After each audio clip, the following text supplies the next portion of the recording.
बिस्मिल्लाहिर्रहमानिर्रहीम अस्सलाम वालेकुम। मैं हूं आपका मेज़बान हमजा इश्तियाक। नाज़रीन, अमीर तहरीक-ए-लबैक पाकिस्तान हाफिज़ साद हुसैन रिजवी ने वो कमाल कर दिया है जो पाकिस्तान में कोई और रहनुमा इस वक्त नहीं कर पा रहा, नहीं कर रहा, नहीं कर पा रहा, या किसी में इतनी सक्कत ही नहीं है कि वो कर सके। वो हुआ क्या है वो मैं आपको बताता हूँ कि तहरीक-ए-लबैक पाकिस्तान के सरबराह हाफिज़ साद हुसैन रिजवी जिस तरीके से ओपन खुल खिलाकर कैंपेन कर रहे हैं, इस तरह कोई भी लीडर नहीं कर रहा।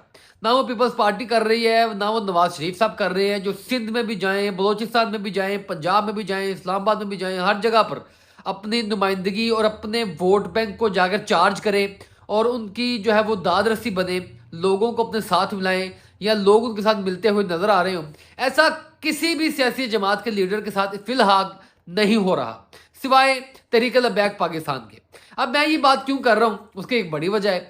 जो जम्मे गफीर लेकर काफिला हाफिज साद हुसैन रिजवी का पहले सिंध में गया, फिर बलोचिस्तान के कुछ इलाकों में गया, फिर पंजाब के कुछ इलाकों में गया, अब पंजाब के इलाकों से होता हुआ लाहौर और अब कैपिटल इस्लामाबाद की जानिब रवां दवा है। आपको वो मनाजर किसी और सियासी रहनुमा की रैली या किसी और सियासी रहनुमा के जलसे में नजर नहीं आएंगे। रैली तो खैर कोई निकाल ही नहीं रहा ना, किसी में इतनी सक्कत ही नहीं है। वो हाफिज साद हुसैन रिजवी के अंदर सक्कत है जो कर रहे हैं। हाँ, इमरान खान अगर बाहर होते तो हम कह सकते थे कि वो हम पल्ला एक क्राउड उनके साथ निकला था, लेकिन जितना बड़ा क्राउड हाफिज साद हुसैन रिजवी सख्त तरीन माहौल में भी लेकर चल रहे हैं, ये वैसे ही उनकी जीत की नवीद है, ये वैसे ही उनकी जीत की खुशखबरी है।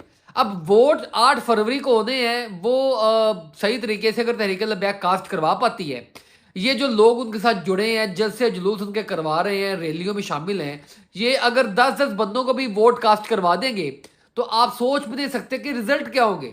रिजल्ट बिल्कुल तवक्कुआत के बरक्स हो सकते हैं। ये जो बड़े बड़े अपने आप को नाम नहाद लीडर्स कह रहे हैं ना, पाकिस्तान मुस्लिम लीग नवाज वाले, या नवाज शरीफ साहब ने ये 2-3 जलसे किए हैं और वहां पर भी आपको पता है कि लोगों को किस लालच में लेकर आया गया, या लोग किस लालच में आए हैं या किस तादाद में आए हैं, तो आपको समझ आ जाएगी। इतनी बड़ी कैंपेन, यकीन माने, आप सिटी 42 लगाकर देखें, आप लाहौर के चैनल लगाकर देखें, आप मेन स्ट्रीम मीडिया लगाकर देखें, इतनी इतनी बड़ी कैंपेन एक एक हल्के की इश्तहारी मुहिम चलाई जा रही है पाकिस्तान मुस्लिम लीग नवाज की जानिब से या पीपल्स पार्टी की जानिब से। तहरीक-ए-लबैक पाकिस्तान घरों में जा रही है, सादा तरीके से कैंपेन कर रही है और इतनी बड़ी तादाद उनके साथ जुड़ रही है। अब कोई भी सियासी रहनुमा में इतनी इस वक्त जुर्रत नहीं है कि वो एक रैली करे और अपने एक पावर शो करके दिखाए, जबकि हाफिज साद हुसैन रिजवी कर रहे हैं। अब हुआ ये कि जो मुकाम चुना वो भी तहरीक-ए-लबैक पाकिस्तान के लिए एक बड़ा ही अहम तरीन मुकाम है, फैजाबाद। फैजाबाद से बाकायदा इस रैली का आगाज किया गया, जो मरी रोड से होते हुए फिर इस्लामाबाद और फिर वापस आ रही है। गुजर खान में भी खिताब करना है हाफिज साद हुसैन रिजवी ने। मैंने अभी वहाँ की फुटेज देख रहा था कि कुछ मकामात पर हाफिज साद हुसैन रिजवी पहुंचे नहीं हैं, लेकिन लोगों का जो जज्बा है और लोगों का जो उनको देखने की तलब है ना, वो दीदनी है। और जम्मे गफीर लेकर चल रहे हैं, पूरे लाओ लश्कर के साथ आ रहे हैं। ये नवाज शरीफ वगैरह तो हेलीकॉप्टर से आते हैं ना, क्योंकि पता है कि लाओ लश्कर बनना नहीं है, ये हमारे जलसे जुलूसों में और किसी ने आना नहीं है, या हम रोडों में जाए, रोड से जाएंगे तो पता नहीं हमारे साथ लोग होंगे या नहीं होंगे, लोग हमारा उस तरीके से इस्तेमाल करेंगे या नहीं करेंगे। मुझे क्यों निकाला रैली भी आपको याद होगी, तब तो नवाज शरीफ बहुत बड़े हीरो थे। अब जो है वो इतने बड़े हीरो नहीं है। बहरहाल तब इतने बड़े क्राउड को नहीं निकाल सके तो आज कैसे निकालेंगे, ये उनके लिए बहुत बड़ा अलमिया है। और हाफिज साद हुसैन रिजवी, ये महज उनकी ये 8 साल ये 6 साल जो सियासत है, उस सियासत में भी समझ लें कि एक नई शख्सियत है ना।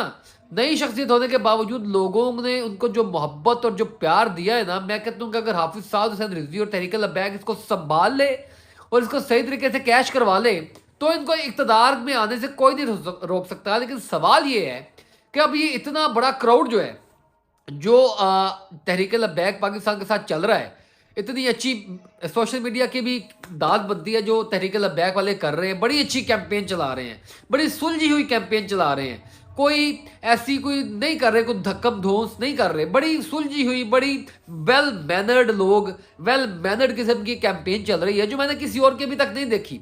हम जगह जगह पर विजिट कर रहे हैं, जगह जगह में इलाकों में जा रहे हैं, यहाँ भाई वोट जो है वो पीटीआई का है, यहाँ वो तहरीक-ए-लबैक पाकिस्तान का है, इसके अलावा वोट नहीं है। आप मुस्लिम लीग नवाज का वोट निकाल कर दिखा दें। हाँ, 8 फरवरी वाले दिन कुछ चाबियां घूमे और क्या से क्या हो जाए वो अलग बात है। लेकिन अगर वो सही तरीके से कास्ट हो गया और लोगों ने अपने वोट का पहरा दे लिया, तो फिर आप वो रिजल्ट जो है वो देखेंगे जो शायद आपके वहमो गुमान पे भी नहीं है। तहरीक लबैक पाकिस्तान एक अच्छे खासे मार्जिन के साथ चल रही है। इतना बड़ा जम्मे गफीर सर्दी की सख्त रातों में भी हाफिज साहब हुसैन रिजवी सड़कों के ऊपर कैंपेन कर रहा था। आज भी ये बारिशों का मौसम है, तब भी रैलियों में साद हुसैन रिजवी मौजूद है, आम आवाम के साथ मौजूद है, और जिस लाओ लश्कर जिस जज्बे के साथ मौजूद है, किसी सियासी लीडर की वो बॉडी लैंग्वेज ही नहीं है। अब ये तमाम तरीन अपडेट्स जो मैंने दिए हैं, आप कंफर्म कर लें कि जो सर्वेज भी मैंने आपको बताए थे, जो रिपोर्ट्स भी आपको बताई थी भाई, वो सर्वेज और रिपोर्ट बता रहे हैं कि तहरीक लबैक पाकिस्तान एक अच्छा खासा मैंडेट लेकर चल रही है। और तहरीक लबैक पाकिस्तान में वो लोग भी शामिल हो रहे हैं या वो वोटर भी उनकी तरफ टर्न आउट हो रहा है जो तहरीक इंसाफ का था। क्योंकि तहरीक इंसाफ के लोग जो विजिलेंट लोग हैं, उनको पता चल गया है कि इमरान खान को तो उन्होंने आने नहीं देना, लिहाजा किसी दबंग लीडर और किसी दबंग लीडर को चुन लिया जाए, तो वो साद हुसैन रिजवी के अलावा कोई ऑप्शन ही नहीं है। नून लीग को तो वोट पड़ने नहीं लगा, पाकिस्तान पीपल्स पार्टी को तो वोट पड़ने नहीं लगा, और पंजाब ही जो है वो मैदान कारजार है, बड़ा बैटल फील्ड है, मारका वाली जगह है, जहां पर जो जीता वही सिकंदर, जो जीता वही वफाक में हुकूमत बनाएगा, जो जीता वही पंजाब में हुकूमत बनाएगा, सूबों में हुकूमतें बनाएगा। और केपीके में भी अच्छी खासी तादाद, बलोचिस्तान में भी अच्छी खासी तादाद, पंजाब में भी अच्छी खासी तादाद, फाटा के लोगों में यार तहरीक लबैक मौजूद है, जहां पर कोई नामो निशान नहीं लेता किसी और सियासी जमात का। तो आप अंदाजा कर दें, ये एक अच्छा पुरतपाक किस्म का और वेल मैनर्ड, इसमें हिकमत है, विजडम है हाफिज साद हुसैन रिजवी की और मजलिस शुरा की, जिस तरीके से वो कैंपेन कर रहे हैं। क्योंकि मुझे अंदाजा नहीं था कि वो इतनी अच्छी और इतनी सुलझी हुई कैंपेन करेंगे जो वो कर रहे हैं। इसका मजीद फायदा भी होगा, घरों में बैठा हुआ वोटर भी उनका चार्ज है, सिर्फ 8 फरवरी वाले दिन पहरा दे ले अपने वोट का, तो फिर यकीन माने दमादम मस्त कलंदर आप भी अपनी आंखों से होता हुआ देख लेंगे। मजीद अपडेट्स जो है वो आपको मैं बताता रहूंगा। आज की वीडियो से इतना ही। अपनी मोहब्बतों का जो है वो सिलसिला मेरे पर जारी रखें, दुआओं में ज़रूर याद रखें। अल्लाह पाक हम सब के लिए आसानियाँ पैदा करे, आसानियाँ पैदा करने की तौफीक अता फरमाए। आज की वीडियो से इतना ही, इजाज़त दें, अल्लाह हाफिज़।